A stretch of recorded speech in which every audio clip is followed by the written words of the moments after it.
Hello, my friends. This is our warm-up video from Megillat Esther, which we will study together on November 29th at our next class session.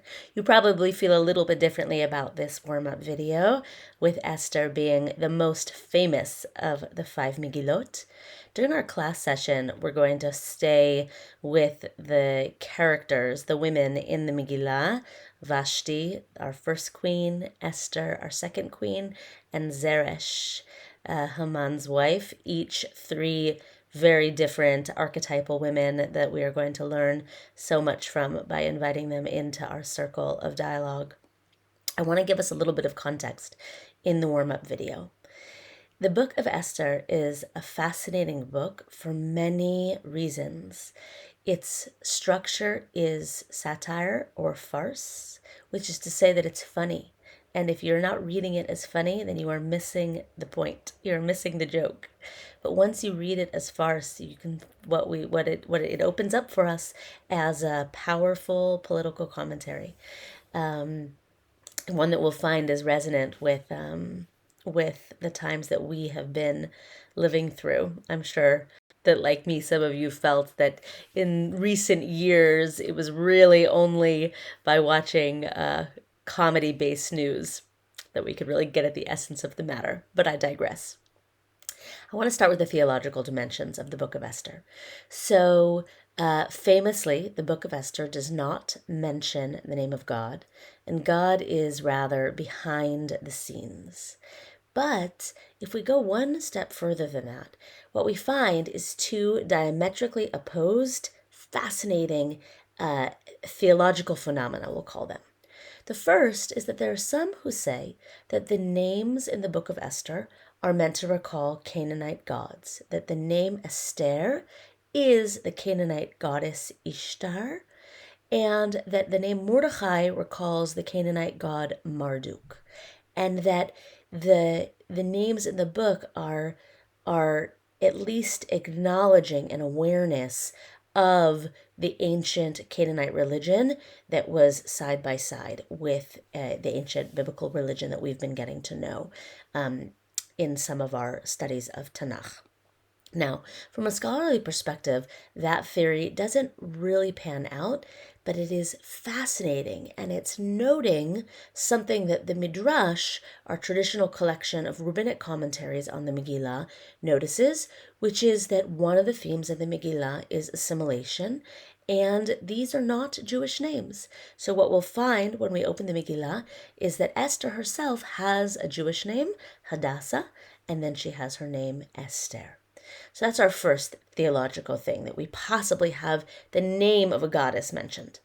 Completely to the other extreme, it would seem that the Book of Esther and the fact that God is hidden in the book is, from a certain perspective, we might say it's anticipated in the Torah. And from another perspective, we would say that the book is somehow referencing a dynamic we have in Torah itself. So in the end of the Torah, in the book of Deuteronomy, as the people are anticipating moving into the land, and as Moses is speaking to them, Moses says, you are going to move into the land, and you're going to get comfortable. And then a time will come that you will forget God. And as a result, God will hide God's face, and it will be a time of great strife and hardship. The phrase that Deuteronomy uses to explain that God will hide God's face, God says, Esther hastir et panai. Lehastir means to hide. Esther hastir is a common verbal form for emphasis, where the verb is being used twice. The same root is being used twice. This happens all over the Torah.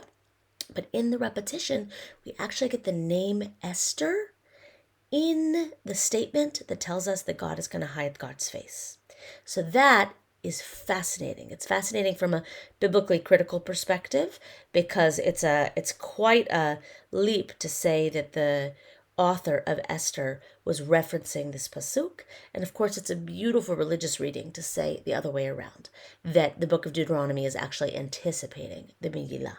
So, of course, wherever you fall on that in terms of your own views about the composition of Hebrew Bible, what we have is these two theological dynamics that are really opposing. On one hand, we have the name of two Canaanite deities.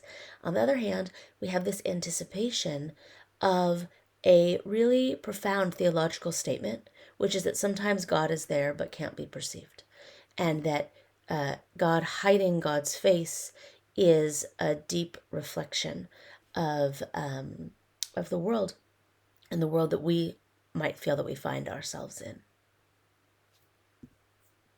That is our warm up. Just like with the book of Ruth, I really encourage you to read the book of Esther in its entirety before we gather on November 29th. It's 10 chapters. The 10th is really tiny. And it's a great story, very readable in translation. So read it and familiarize yourself with it so that we can really have that felt sense of inviting the women of the Megillah into our circle, getting to know them through their words and actions in the text, and seeing what they represent for us as images, both on one hand of powerful women and on another hand of women who are living in a world run by men, run by farcical men, run by men who wage war, who commit genocide. There's genocide at the end of the Megillah. So what is it to be a woman moving through these dynamics? Where are sources of power? And how do they find their way? How can we find our way? So I will see you on the 29th.